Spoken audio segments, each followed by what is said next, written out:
Përshëndetje të dashur miq, të nderuar shikues që po na ndiqni në këtë çaste. Ju falenderojmë që po ndani kohën bashkë me ne në këto video të cilat po i realizojmë për ju në kanalet e kompanisë Jupiter dhe njëkohësisht të Imam Arber Berisha në rrjetet sociale.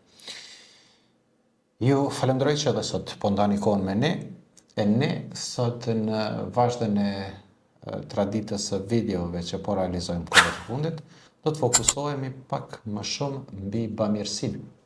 Bamirësia si virtyt i njeriut, bamirësia si cilësi e njeriut, dhe do t'i ndërlidhim me anë të disa pyetjeve me të cilët shpresoj që do të marrim përgjigjet nga imami i nderuar Arber Berisha. Mirë se erdhët, selam aleikum. Mirë se gjem, aleikum selam, rahmetullahi, barakatuh.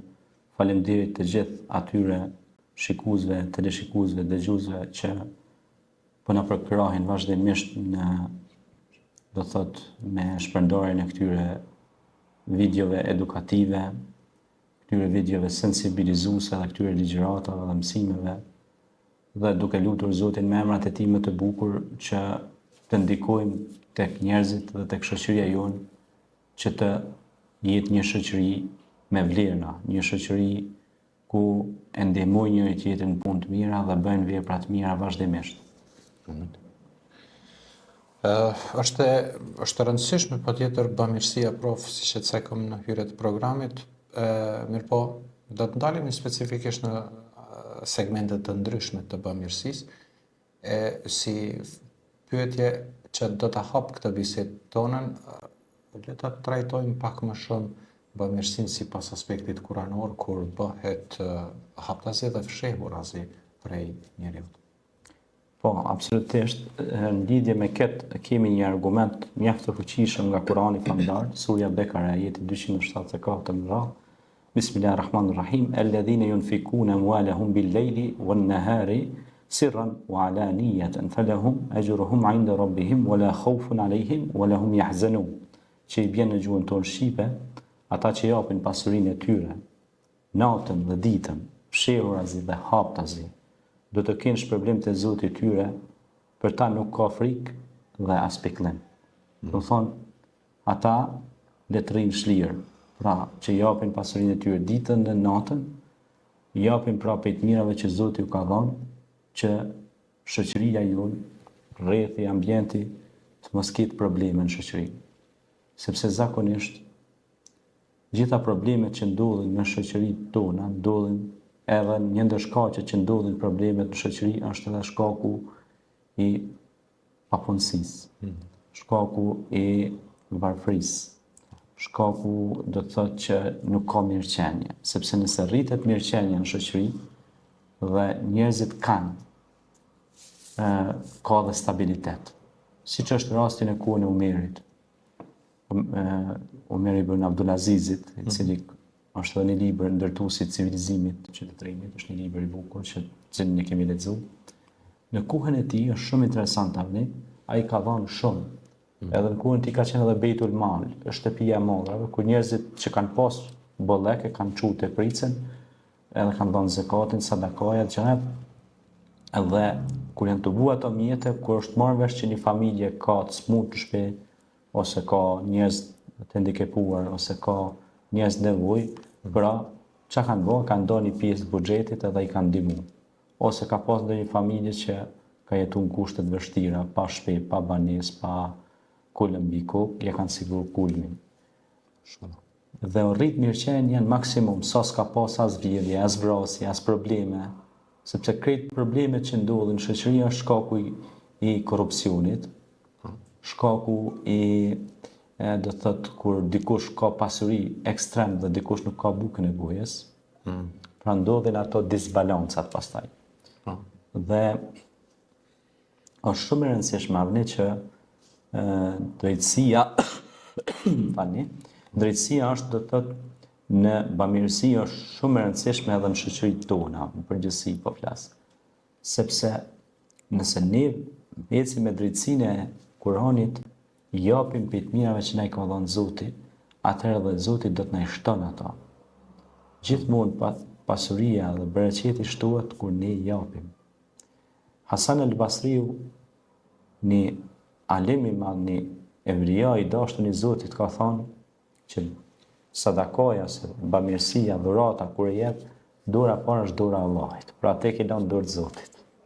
Kështu që ti mos u brengos dhe mos u pikëllo për asgjë, sepse nëse ti jep, Allahu do të jep ty. Në shoqëri, më ka lënë përshtypje edhe në shoqëri perëndimore, në Gjermani kur kam qenë ose në Zvicër ose në vende ndryshme, atje ata kanë shprehit dhënien e dhuratave. Sepse përmes dhënies dhuratave ata i afrojnë njerëzit edhe afrojnë buzëqeshjet dhe ndërtohet një komunitet i vlerave shoqërore. Pastaj bamirësia ka vlera shumë mëdha. Është e dy formave. Është në fshehtësi, që thonë mos me pa dora dorë, po edhe është haptazi. Tash të dyja kanë mesazhin e vet. Pse? Nëse jep sheftaz, është ka çever Zoti. Dhe pa dyshim e ka shpërblimin shumë të madh.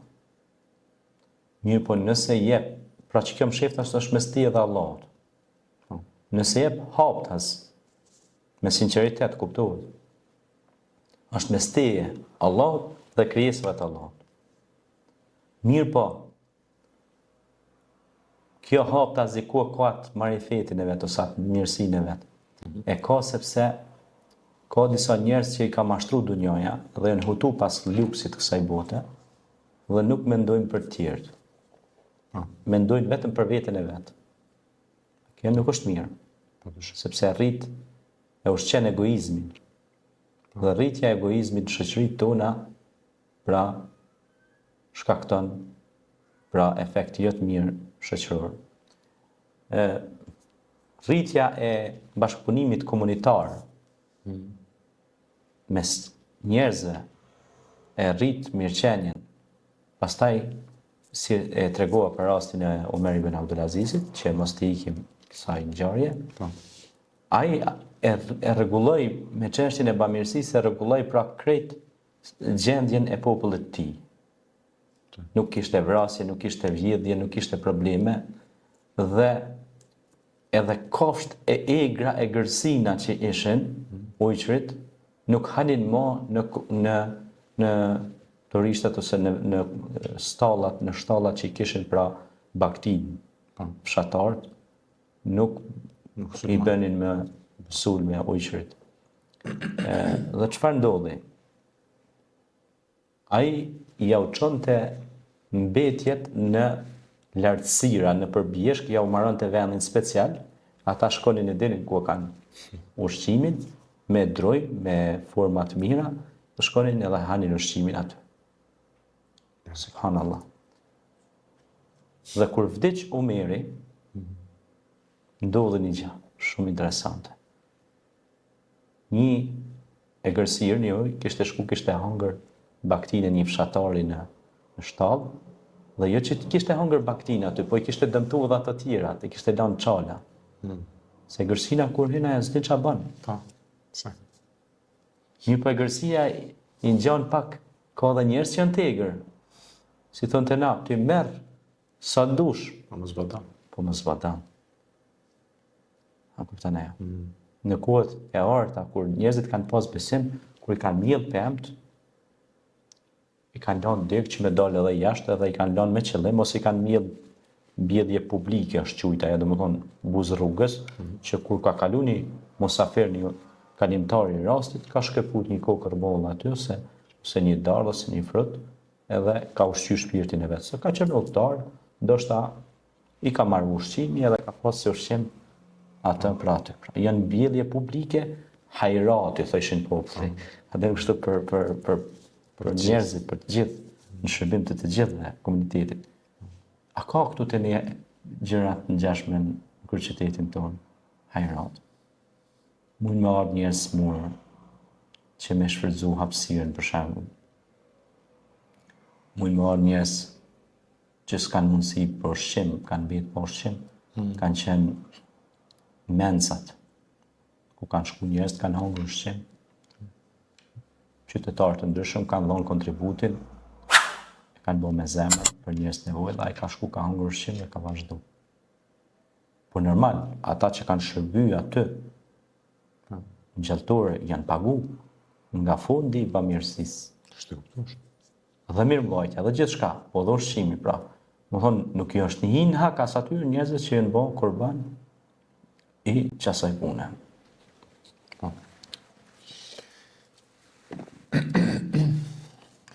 Mirë, nëse do të vazhdonim tek pyetja tjetër që ka të bëjë pikërisht me cilësitë e bamirësisë që i jep Kurani ose i paraqet Kurani në jetën e muslimanëve. Cilësitë e bamirësisë në Kur'an përshkruhen si janë të durueshëm në vështirësi, të sinqertë dhe të përulur. Pra, ata që bëjnë bamirësi janë të sinqertë. Bamirësit e vërtet pra janë të sinqertë, janë muhlisa. Pra, kur e japin një gjë, e japin me tërë qenjen e tyre, me tërë shpirtin e tyre dhe nuk e përmendin ata, kur. Janë të përulur. Okay. Dhe japin, subhanallah, kur kanë pak. Dhe japin gjën në të dhëmshme, subhanallah. Po kjo është e dhënjuja, si thomë na hakikat e dhonën. Pse? Kur japin, kur kanë pak, pra atër është vështirësia më e madhe, sepse vetë kanë pak, po ata ndajnë, se nuk është interesant për shembull kur ti e keni një mirëqenie, keni një bollek të madh, nuk është interesant. Kur je vetë në vështirësi dhe ndan diçka, ajo treguohet zemërgjërsia më e lartë dhe nivelit më kulmor, që me të vërtetë kjo është për mesazh për mendjet e topitura dhe të fjetura që sot mendojnë se do të jetojnë përgjithmonë këtë botë dhe mendojnë se do ta marrin atë pasuri me veten e varr. Kjo është një, po të ndërhyj kërkoj falje. Po. Është një cilësi mjaft e mirë e njeriut, sepse po, nëse do të kishim gjendje të mirë financiare, edhe pse i japim një përqindje minimale, nuk do të ishte një diçka shumë shqetësuese, por ai që e ka të paktën edhe e ndan, sikur me thonë 50% shi 1 milion shit nuk është njëjtë sikur 50% shi 1 euros. Pavarësisht që është 50%. Absolut. Sepse të lënë me 50 cent, a e tjetra të lënë me 50.000. 50 miliona, që është 50.000, se si me llogaritje. Po, pikërisht. Prandaj thot Zoti në Kur'an, "Laysa al-birra an tuwallu wujuhakum qibla al-mashriqi wal-maghrib, walakin al-birra man amana billahi wal yawmil akhir والملائكة والكتاب والنبيين وآتى المال على حبه ذوي القربى واليتامى والمساكين وابن السبيل والسائلين وفي الرقاب. Domethënë, thot nuk është mirësi të ktheni fytyrat drejt lindjes ose perëndimit, por mirësi është të besoni Allahun, të jepni nga pasuria juaj, pavarësisht sa e doni atë, pra të jepni për të afërmit, jetimat, të varfnit dhe ibn sebil. Ibn sebil janë ata të mbetur në rrugë, subhanallah. Më thonë, je nis dikon, Allahu të ka sprovu, je mbetur në rrugë, pra tu kanë harxhu gjitha mjetet monetare, je pa bukë, je pa ushqim, tu ka prish mjeti transportit. Dhe situatë e papritur. Situatë shumë e rëndë. Kupton? Edhe nëse ti gjendesh mesin e besimtarëve, çfarë ajo të zgjedh? Kupton? Vjen vetura, vjen ushqimi, vjen krejt. Mund ka ndodhur një rast shumë interesant. Kemi qenë para shumë vitesh ishim në Tiranë me një mik timin, edhe kur shkova atje me autobus dhe ai ishte hera parë që vjen në Tiranë dhe ishte shumë interesant. Edhe kur zbrit aty, ishim student edhe kuptohet, njëri kur student i e pa punë, i e të morë vesh me studime, me libra. Edhe ai filloi mu brengos, tha, ç'a do bëjmë ta tash, se s'kem ku flem, s'kem ushqim, s'kem këto. Unë vesh kam buzësisht, sepse edhe atëherë alhamdulillah kam pas shumë mbështetjen e madhe tek krijuesi im, edhe tash e kam alhamdulillah, se e di që ai na furnizon. Dhe më tha, ç'a do bëjmë tash? Mos u mërzit tash. Sa minuta do të jap pa fat tash? Që të na vjen zgjidhja. Tash 10 minuta i ke bën. Tha, tha, jo 10, tha, u pres tha 2 orë sa kohë. Edhe ç'a ndodhi? Nuk kanë shku 10 minuta, vjen një makinë. Përshëndetje, thash besnik, mirë se erdha. Selam aleikum, tha, mirë se gjetëm. Erdha. A keni hangër, tha, keni pi? Kur një ta ulër me të ishte që kishte një pizzeri të vetën, një vllai besimtar në Tiranë. Allah i shpërblet gjithë se i kam miq të mirë ata dhe i njoh akoma. Një ndër ta që na ka dhënë edhe kafe është gazetar i njohur, cilit nuk du tash t'ja publikoj emrin, por e kam një miqësi të madhe me ta. Është gazetar shumë i njohur në Tiranë. Edhe është besimtar, praktikues, fal 5 vaktet namaz. Edhe kur vonë dikon 20 veta, njëri kafe, tjetri pica, tjetri ushtyke, cili po na merr me orë me fjetë tonë, me lajtë tonë, se kemi shtëpi vonë. Subhanallah. Ky tash meti i çuditur. Ç'është ndodh, tha kështu, tha më burr, tha. Thash po shiko thash. Zoti thash i ndihmon udhëtarit. Dhe pa prit pa kujtu thash sepse ti je në udhtim.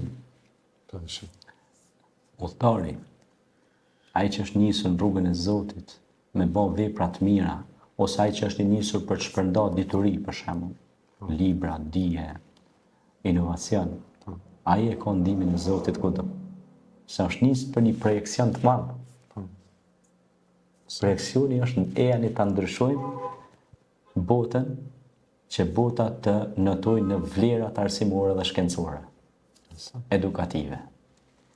Dhe kështu që pastaj kur thot për të afërmit, shpesh herë më vjen shumë keq kur më thonë a bën mi dhon vitrat, për shkak kur ishte çështja e Fitr Bajramit. Motrës ose vllava. Kjo katastrofë është.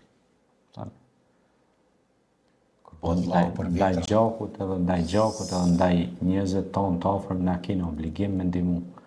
Mi mbështet në çdo aspekt. Ajo, pastaj tjetra është lidhja farafisnore që ne kena diskutuar disa herë bashkë. Është e lidhur me arshin e Allahut. Kush bëhet shkak me ndihmu farafisit vet, ka me i dhënë Zoti mirësi, bereqet e tona të mira, s'ka më audit. Tani të jetimi është tem vete. Bamirësia të jetimi është, pejgamberi alayhis salam ka thonë, unë jetimi do të jem si këta dy gishta në xhenet bashkë. Mas ngati. Ka thonë, kush ja përkthej flokët një jetimi, për çdo fije të flokit, jetimit, do të ka sevap. Ka shpërblim tek Allah. Mirë, sigurisht po kalojmë tek një çështje tjetër që është si pyetje e radhës brenda kësaj teme dhe ka të bëjë me si stimulante ose si e përkrahte Muhamedi alayhis salam, pejgamberi i dashtën, bamirësinë te populli i tij, te njerëzit e tij të asaj kohe. Pejgamberi alayhis salam ka qenë një ndër njerëzit më të bamirës në rrezullin toksor. Ai vazhdimisht ju thoshte miqve, shokëve, familjarëve, po edhe vetes vet, sadakaja nuk e pakson pasurinë.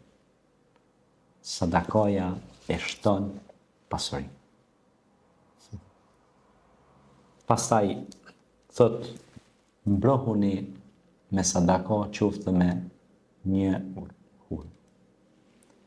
Pastaj thot se sadakaja sa do që t'jetë e vogël apo në formë apo si duket, nëse ajo ka sinqeritetin edhe bindjen e plot që ti e ke dhënë me arruh, me shpirt, thot sa me zemër që i ke dhënë, sa me shpirt që i ke dhënë, aq më e madhe rritet edhe të kthehet në mirësi.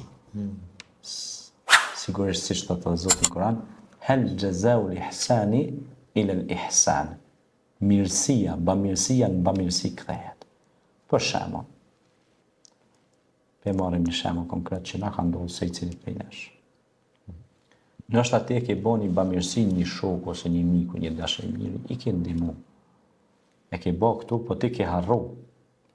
Po Zoti nuk harron. Dhe vjen ai pej Japonia ose pej Singapuri, ose pej Tirana, ose pej Shkupi, Allah të dim ka, ta rikthen 10 feshat mirësi. Kjo është pasha Allahun sënë që na ka ndodhur gjithëve. Sigurisht.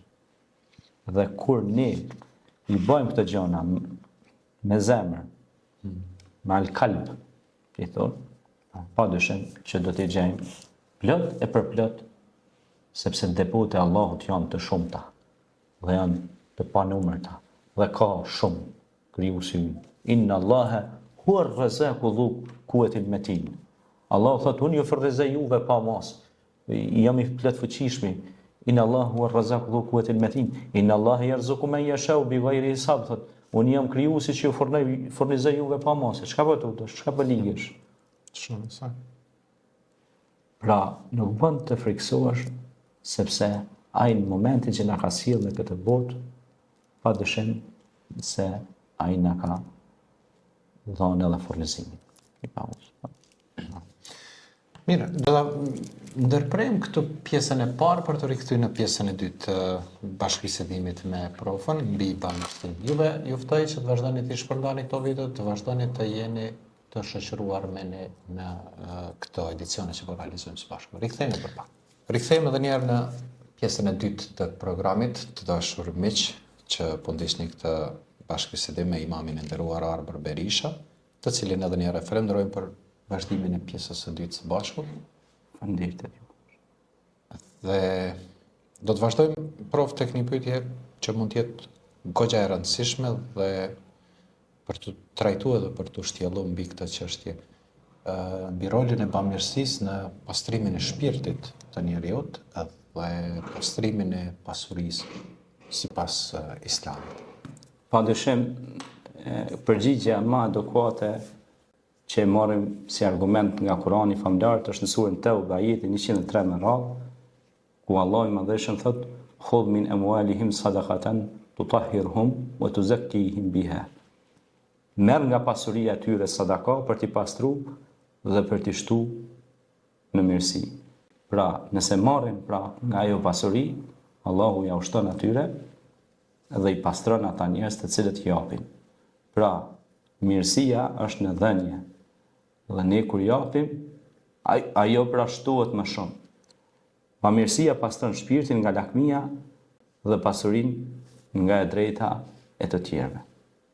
Kjo ka shumë rëndësi të madhe, pra, sepse kjo ndikon jo vetëm në pastrimin shpirtëror, por edhe në pastrimin material të pasurisë, sepse e shton pasurinë. Kjo ka shumë rëndësi të madhe në jetën tonë të përditshme. Mes njëri pra, këtë na kallëzon Allahu i Madhëshëm Kurani famlar. Por edhe vetë pejgamberi alayhis salam i inkurajonte shokët e tij dhe ata që ishin mesin e tij që t'i japin, sepse shtimi i pasurisë pra është gjithmonë në dhënie. Mirë, një çështje tjetër që është goxha e rëndësishme për të trajtuar, prof, sa ndikon ose si ndikon bamirësia në forcimin e lidhjeve në mes të komunitetit, në mes të njerëzve, qoftë lidhjet mes njerëzve, por qoftë edhe lidhjet mes njeriut me krijuesin. Padyshim se shembulli besimtarëve në dashuri, mëshirë dhe dëmshuri ndaj njëri tjetrit është si një trup. Ku një pjesë e tij dham, pjesa tjetër reagon. Kështu pra na transmeton dhe pejgamberi alayhis salam thotë: "El muslim lil muslim kel bunyan." Muslimani me muslimani janë si shtyllë që e mbajnë njëri tjetrin. Nëse bie një shtyllë, bie tjetra. Çka do të thotë? Këtu ngritet faza e rëndësishme që është solidariteti. Ata ishin të gjithë për një dhe një për të gjithë dhe ata bashkëpunonin në punë të mira. Kuntum ummatul khair, thot Zoti në Kur'an. Ju jeni ummeti më i mirë, më i dobishëm, dobipërs, që bëni punë të mira dhe largonin nga të këqijat. Ata japin ditën dhe natën. Ata ishin burra fisnik, të cilët ndanin nga pasuria e tyre për ndërtimin e shkollave, urave, çesmeve, institucioneve arsimore edukative, ndanin nga mjetet e tyre për jetimet, për të smurët, për të lënët në rrugë, dhe gjithmonë ishin pranë njerëzve në nevojë. Nëse ne ndërtojmë shoqëri të tilla përmes qoftë edhe përmes shoqatave, OEQ-ve, fondacioneve të ndryshme që vëllezërit tanë besimtarë po i bëjnë, Zoti shpërbleft për gjitha aktivitetet, se nuk është e lehtë, sepse duhet një staf i tërë të angazhohet që ta çojë pra përpara ndërtimin e kauzës së mirë, ndërtimin e shtëpiave për njerëzit nevojë, ushqimin e njerëzve nevojë, përkrahjen e të smurëve e kështu me radhë. Kështu ishte Muhamedi alayhis salatu wassalam, që të gjithë të boheshin bashkë dhe ndihmonin njëri tjetrin. Mirë, në minutat në vazhdim të dashur shikues, do të vazhdojmë edhe me trajtimin e një çështje tjetër që sigurisht ka të bëjë përgjithsisht mbi bamirësinë dhe është një fenomen që mbase e hasim profet e disa njerëz që ka të bëjë me dhënien e bamirësisë ose dhënien e ndihmës për dikujt, por të dukur. Si e trajton Islami këtë çështje për thjesht për krekosi ose çfarë do lloj forme të trajtojmë këtë dhënien për të dukur se unë jam dhënës ose si e trajtojnë domethënë Kurani dhe Suneti këtë aspekt këtë çështje. Shiko, në Kurani pra tregon shumë qartë për këtë kategoritë njerëzve pra që japin për sy e faqe. E kemi në surën Bekare, ajeti 264, thot o besimtar, mos i prishni sadakat tuaja me përmendje dhe fyrje, si ai që jep pasurinë për të dukur para njerëzve. Pra, kur ti e jep një diçka, mos e jep edhe me këshironash edhe djathas aty, se me po sa kamera, ose me po që unë jam burri mirë, ose grua mirë, që po bëj sadaka. Bëje për Allah. Bëje për Allah dhe a nuk të mjafton ty, Zoti yt, Allahu xhalla shanuhu, i cili të dha shumë të mira. Wa wajadaka ailan fa aghna, të gjeti të varfër dhe të pasuroj. Wa wajadaka dalan fa hada, të gjeti të humbur dhe të udhëzoj. Fa amma al-yatima fala taqhar, wa amma as-sa'ila fala tanhar, wa ma bi ni'mati rabbika fahaddith. Në surën Duha i keni përgjigjen e gjithë kësaj. Pra, të gjeti jetem të dha për kraj. Pra gjitha t'i dha Zoti. Këtë fjalë nuk ja thot vetëm Muhamedit alayhis salam, po na thot të gjithëve neve. Kur kam marrë shembull fëmijën e vogël, më jetem se fëmia e vogël nuk ka. Nëse se kap nana për dorë ose baba, ai rrezohet. S'ka mundësi me hangër me dorë vetë, se halos ju kanë forcuar durët, ha? Beb. Pra, Allah ja dha pranë ti prindrit e ata u kujdesen për të, që ai të forcohet dhe të bëhet dikush në jetë, dhe pastaj ata që përmendin ose fyen le ta dinë se Allahu është duke i shikuar. Dhe le ta dinë se çdo gjë që e kanë prej Zotit. Mirë, do të vazhdojmë profil me pyetjen e fundit të kësaj bisede, që ka të bëjë mbi shembujt të cilët na vinë nga praktika e Muhamedit a.s.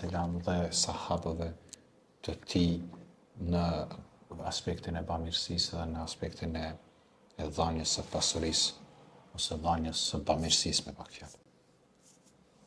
Pejgamberi alayhis salam ishte shumë, pra siç e thash në fillim, ishte shumë bujar.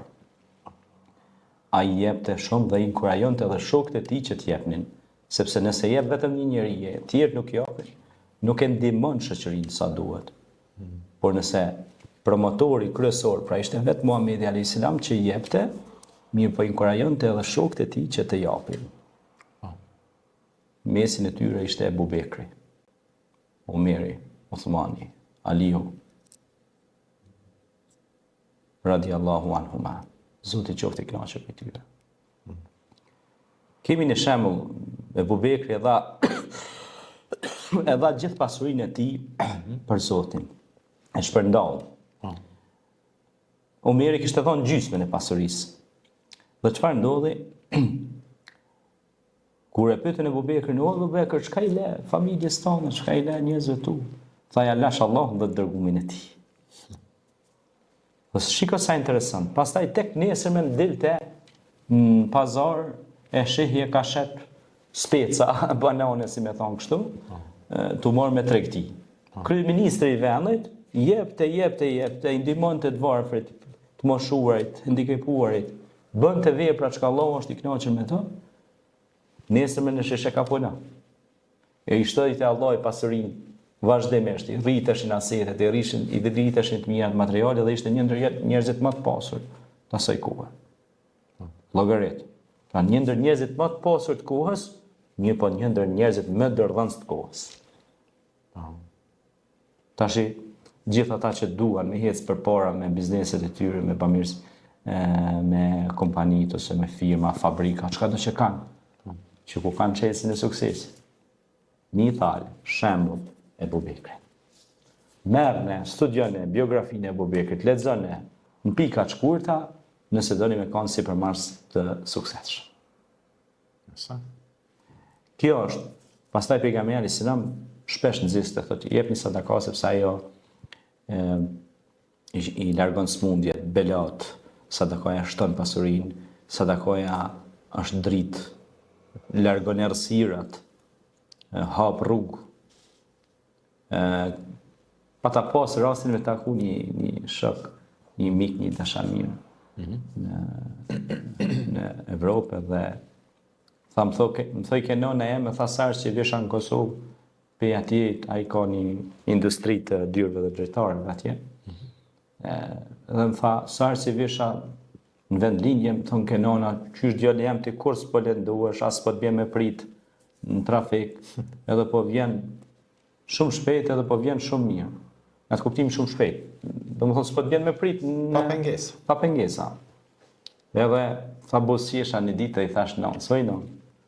Une aksidentet, pengesat në rrugë, gjitha problemet e mundshme i kom pagu pa unë një sala. Tha nona, tha qysh i ke pagu pa unë një sala? Tha së më kuptoj. Tha shoj non. Unë e pe atje ti kom do familje me jetima dhe të varfër që ja u jap sadakat pa unis, edhe pastaj bëj bismillah, e ndezi makinën edhe vi deri në Kosovë.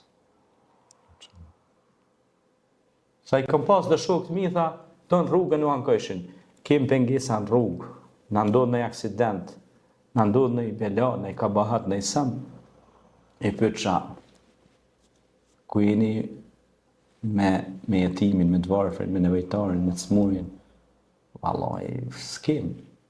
Qërë s'ki. Keren 200-300.000 euro e pas këtë mirë. We will be honest, si thonë anglisht, të t'jemi të sinqert. Pasuri, si s'ja diskejnë materiale, e thu s'kam. Po, thuj ti s'kam, po edhe që ato ta merë Zoti. Edhe jetë edhe për që ata. Mos bëj kufru neme, mirat mirave të Zotit shkelen, me mohut mirat që të ka thonë Allah. Pejgamberi alayhis salam është lut dhe ka thonë, Allahumma inni a'udhu bika min al-kufri wal faqr. O Zot, më ruaj nga mohimi yt dhe nga varfëria. Edhe shumë është interesant kjo, pse ka thonë mohimi tani varfëria? Sepse shumica e guhëve të aty në njerëzve që ankohen janë mohus. Dhe duke thënë s'kam, e mohon krijuesin, i mohon të mirat e krijuesit që ka dhënë Allahu, edhe e sjell. E bjen, s'kam jen. Kurse kur thuaj alhamdulillah, faleminderit Zot, o Zot falenderoj për çdo të mirë, ta ka dhënë kom durt, syt ti ka dhënë të na këto të mira, mas pori nisën bazë. E nëse thue falenderoj Zot, la in shakartum la azidannakum. Thot Zoti në Kur'an, do të jeni pi falënderuesve, do të ua shtoj të mirat. Prandaj ky vllau më dha një mesazh të bukur, Zoti nderoft. Po i kishte dhënë Zoti shumë pasuri, edhe materiale, edhe gjitha të mirat e Zotit në një qytet, për qyteteve më të zhvilluara në Gjermani, kishte firmën midis qytetit. Kujdat Zoti ja mundson. E më, kur e pash në shikim parë më do kësi një njeri shumë i thjesht, ha? Mirë po kur e shikoje ishte një njeri me një zemër shumë të madhe. Një zemër shumë të madhe. As nuk praqitet që unë jam namazdi i madh, ose unë jam për kaposht të madh, ose me ndalë saft por aty. Jo. Njeri i thjesht. Me kam të. Subhanallah. Mirë. Prof, kjo është pyetja e fundit sa i përket aspektit të pyetjeve të përgatitura në këtë edicion të sotëm. Nëse ka mbet diçka po thonë, e sigurisht ka mbet. Unë do ta bëj pak këtë përfundimin, ndoshta në formë pak si batut kështu. Ky kolli pranveror si doket na ka poshtu të gjithëve në krahinën e madhe ballkanike Kosovë. Kështu që ne ju kërkojmë falje gjithë të shikuesve dhe dëgjuesve nderuar, po gjithmonë është ajo dëshira e madhe që me nda me ta dituri edhe me kanë pranë tyre, edhe ti pesh edhe vetë çdo ditë ne po punojmë intensivisht për me përhap diturinë, po ndajmë kohë që me përhap diturinë edhe ne nuk i dorëzohemi as me që shtiret ky lloj polenit ose as këtyre luleve të ndryshme. Këto janë sene kalimtare, kështu që ne nuk dorëzohemi, ne jemi shumë të fortë në përhapjen e diturisë, mesazheve të diturisë. Alhamdulillah. Kështu që Zoti, unë kam edhe një slogan, ne mundohemi, Zoti na jep forcën. Ne mundohemi, Zoti na jep forcën. Kështu që për edukimin e rinisë, për edukimin edhe frymëzimin e tyre për lexim, për studim, për gjëra të bukura dhe të mira në shoqërinë dhe në dhëun tonë, gjithmonë ka vend dhe duhet shumë kohë me to. S'ka dyshim. Faleminderit. Faleminderit shumë. Miqdashur, të nderuar shikues dhe që na përsodhet deri në këtë çaste, duke ju ftuar që t'i bëni sa më shumë shpërndarje këtyre video materialeve që po realizojmë së bashku me profën Imamin Arber Berisha. Ju ftoj që të na drejtoni edhe me pyetjet tuaja me anë të komenteve në pjesën e poshtme të ekranit tuaj. E keni rubrikën e komenteve ku mund të drejtoheni me komentet juaja, me anë të pyetjeve dhe temave mbase që dëshironi t'i drejtojmë. Mua s'mbetet gjë tjetër, para se ta marr kollin nga profa, po e mbyll këtë transmetimin duke ju ftuar që të na ndiqni edhe në edicione tjera. Deri atëherë, besni në mëshirën e të Madhit Zot. Selamu alaikum. Alaikum selam.